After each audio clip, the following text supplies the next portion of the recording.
বাইরে বৃষ্টি হচ্ছে? ছিটে ফোঁটা হচ্ছে। ছিটে ফোঁটা পেয়েছো? কি? যেটা আনতে গিয়েছিলে? হ্যাঁ, পাবো না কেন? আমি তো হাতে দেখতে পাচ্ছি অন্য কিছু। এটা কি?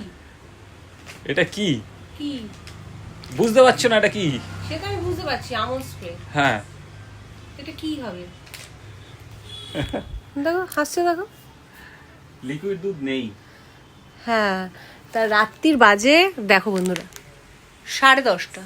তা 10:30টার সময় গেলে কি আর দুধ পাওয়া যায়? তা সেই জন্যই তো আমুল স্প্রে নিয়ে এলাম। আমুল স্প্রে দিয়ে তুমি রুটি খাবে? আমুল স্প্রে দিয়ে, কলা আছে, হ্যাঁ। আমুল স্প্রে আর কলা একসাথে। হুম, খেয়েছো কোনোদিন? খাওনি তো। আচ্ছা। আর তাছাড়া তো দুপুরের মাংস আছে। না, মাংস আর দুধ একসাথে তো আমি দেবো না। কেন? বলে কেন? এ কে রে? ও কিছু হয় না আমার। আমি দেবো না। নয় মাংস খাবে, না দুধ দুধ কলা দিয়ে খাবে। এখন নয় হয় না বিয়ে বাড়িতে দই। আগেকার দিনে মাছ মাংস খাওয়ানোর পর লাস্টে রসগোল্লা দই হতো না? হ্যাঁ হতো, যখন হতো হতো। তাহলে হতো হতো। এখনকার মানুষের সেই আগের দিনের মতন সহ্য ক্ষমতা নেই। আগের দিনের মানুষ। আমার সহ্য ক্ষমতা আছে।